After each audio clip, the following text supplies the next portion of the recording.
अस्सलाम वालेकुम। मैं हूँ मोहम्मद एहसन। आज हम बात करेंगे अजीम कौमों पर।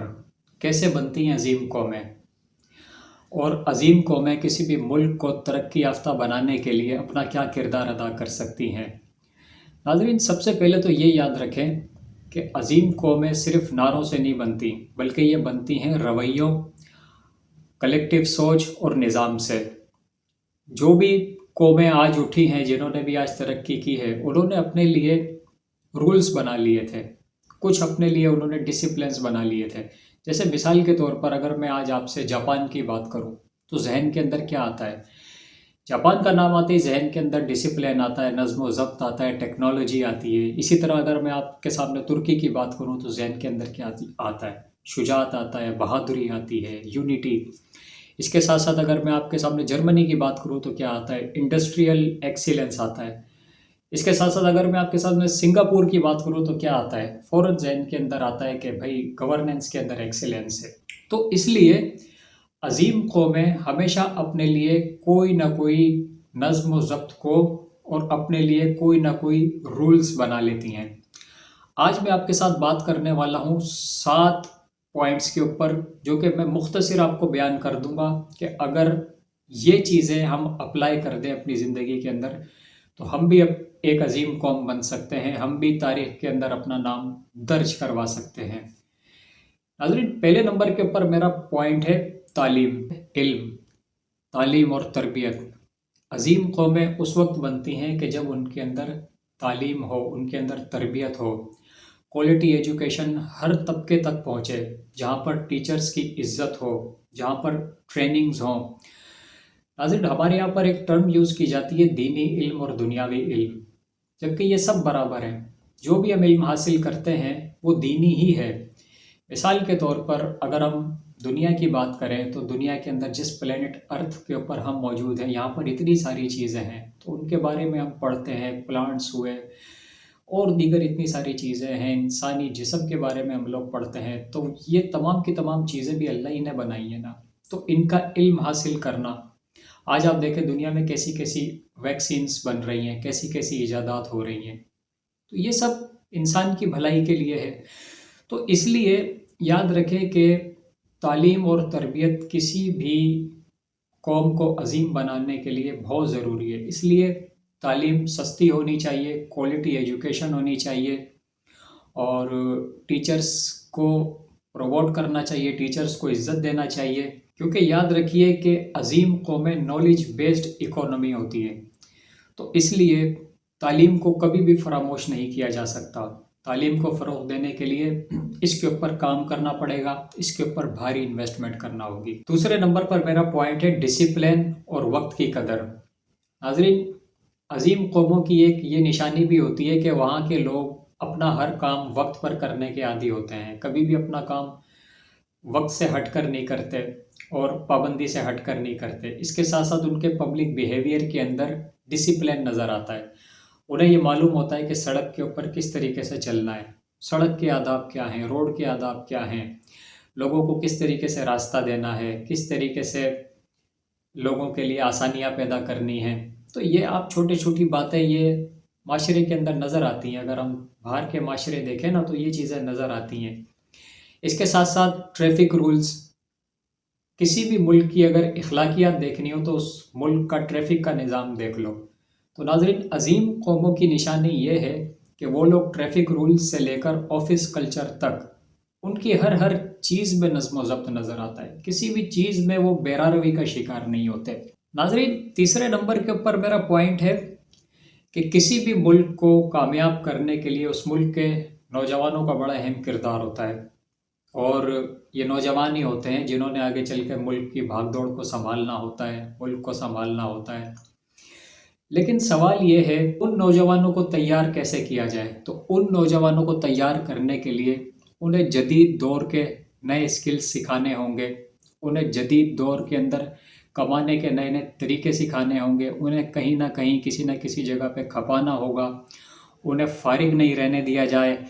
इसके साथ साथ यूथ प्रोडक्टिव प्रोग्राम्स हों, यूथ को फारिग नहीं छोड़ा जाए, इनके ऊपर काम किया जाए। अगर इनके ऊपर काम कर लिया, تو یہ لوگ ملک کو ڈائریکشن بھی دیں گے اور ملک کو صحیح ڈائریکشن کے اندر لانے کے اندر اپنا کردار ادا کر سکتے ہیں۔ یاد رکھیں اسکلڈ ورک فورس ہی اسٹرانگ اکانومی بناتی ہیں۔ میرا اگلا پوائنٹ ہے ٹیکنالوجی اور انوویشن۔ آج کی دنیا کے اندر ٹیکنالوجی ہی گلوبل پاور کا اسکیل ہے اور ٹیکنالوجی ایک حقیقت بن چکی ہے، اس سے پیچھا نہیں چھڑایا جا سکتا۔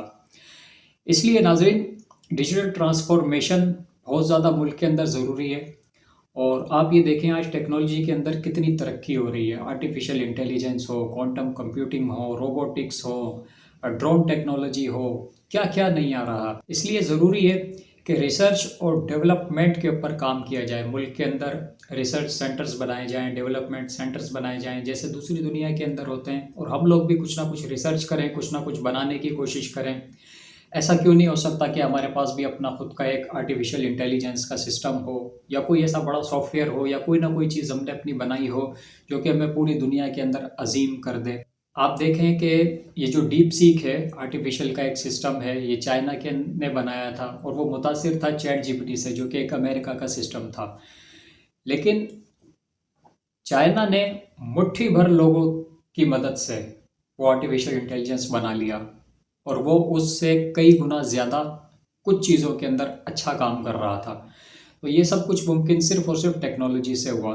تو اس لیے یہ بہت زیادہ ضروری ہے کہ ٹیکنالوجی کو فراموش نہیں کیا جا سکتا، نظر انداز نہیں کیا جا سکتا، اور ٹیکنالوجی کے اوپر کام ہونا چاہیے۔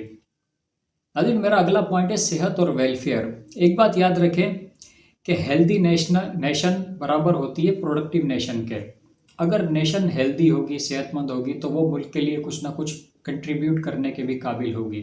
اس لیے یہ بہت زیادہ ضروری ہے کہ پبلک ہیلتھ کیئر ایکسیسیبل ہو، ہر انسان کو سستی صحت کی سہولیات مہیا ہوں، ایمرجنسی سسٹم مضبوط ہو۔ اس کے علاوہ جو بھی ضروری ہیلتھ کی جو میڈیسنز ہوتی ہیں وہ مارکیٹ میں ہر بندے کے لیے آسانی کے ساتھ دستیاب ہونی چاہیے، تاکہ کبھی بھی کسی کو ضرورت ہو، کوئی ایسا ہیلتھ کا ایشو ہو، ایمرجنسی ہو، تو اسے کم سے کم دوائی تو مل جائے۔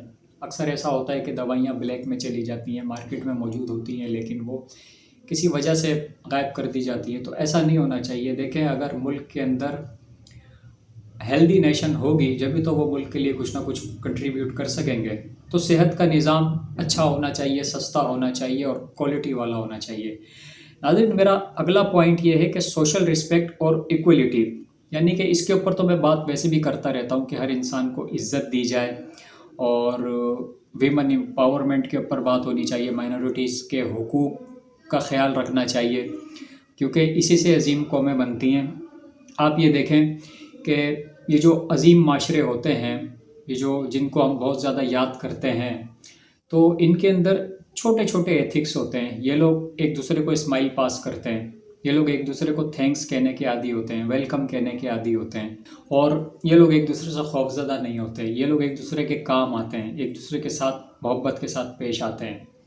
تو ہمیں بھی اپنے رویوں کے اندر اسی طرح کی چینجنگ لے کر آنی ہوگی، ہمیں بھی اسی طریقے سے کام کرنا ہوگا کہ ہم بھی اپنے رویے ایسے کر لیں تاکہ ہم بھی کہیں نہ کہیں عظیم قوموں کے اندر ہمارا بھی شمار ہو جائے۔ ناظرین آخری میرا پوائنٹ ہے نیشنل کریکٹر اور کلیکٹیو سوچ۔ یہ بہت ضروری ہے۔ ہم اکثر دوسروں کے اوپر بلیم کرتے رہتے ہیں، کوئی حکومت کے اوپر بلیم کرتا رہتا ہے، کوئی کسی کے اوپر بلیم کرتا رہتا ہے۔ ایسا نہیں ہونا چاہیے۔ ہم سب کو اپنی ذمہ داری خود قبول کرنی ہوگی، اپنے اپنے کاموں کے حساب سے۔ ہمیں کسی کے اوپر بھی الزام نہیں لگانا ہوگا، اور سب سے بڑھ کر ہمیں یونٹی کے ساتھ کام کرنا ہوگا۔ اور ہمارا دین اسلام تو ہے ہی ٹوٹل یونٹی کا نام۔ یہ جو ہم نماز پڑھتے ہیں، کندھے سے کندھا ملانا، پیر سے پیر ملانا، یہ سب کیا ہے؟ اور دن میں 5 مرتبہ یونٹی یعنی کہ ایکا۔ تو تمام کے تمام لوگ جتنے بھی ہیں، اگر ملک کے اندر پرسنل میں کے بجائے اگر ہم کے اوپر آ جائیں، ہم مل کے کام کریں گے، ہم مل کے گروتھ کریں گے، ہم ملک کو لے کر آگے جائیں گے، تو اس سے بہت اچھا اثر پڑ سکتا ہے۔ اس لیے کوشش کریں کہ اپنے کاموں کی ذمہ داری لیں۔ بھئی آپ اپنی دکان کو تو صحیح کر سکتے ہیں نا، اتنا تو اختیار آپ کے ہاتھ میں ہے نا، اس سے تو آپ کو کسی نے نہیں روکا۔ آپ اپنے گھر کو تو صحیح کر سکتے ہیں، اس سے تو آپ کو کسی نے نہیں روکا۔ آپ اپنی گلی محلے کو تو صحیح کر سکتے ہیں، اسے تو صاف رکھ سکتے ہیں، اسے تو آپ کسی نے منع نہیں کیا کہ آپ ایسا نہ کریں۔ کسی بڑے انسان نے، بڑے آدمی نے آ کے آپ کو اس سے نہیں روکا۔ तो देखना ये है, हमें अपने करैक्टर के अंदर ये चीज़ें दाखिल करना होंगी एक अजीम कौम बनने के लिए कि जो कुछ मेरे इख्तियार के अंदर है मैं वो करके जाऊंगा। मैंने वो सब कुछ करना है जो मेरे हाथ के अंदर है, मेरे इख्तियार के अंदर है, और वही उसे करना है, वही उसकी ज़िम्मेदारी है। नाज़रीन, अपनी बात को कंक्लूड करना चाहूँगा कि ये बस याद रखें कि अजीम कौमें बनती हैं करैक्टर से, मुसलसल मेहनत से, निज़ाम से और अच्छी सोच से। तो इसलिए अगर कोई भी मुल्क इन तमाम बुनियादी पिलर्स के ऊपर काम कर ले तो इस बात की गारंटी है कि वहाँ की कौम अजीम कौम बन सकती है और तारीख़ के अंदर भी अपना नाम दर्ज करवा सकती है। तो ये मेरी आज की वीडियो थी। उम्मीद करता हूँ कोई ना कोई बात आपको अच्छी लगी होगी। ज़िंदगी रही तो फिर मिलूँगा एक नए मौजू के साथ। तब तक के लिए मुझे इजाज़त दीजिएगा। अल्लाह हाफिज़।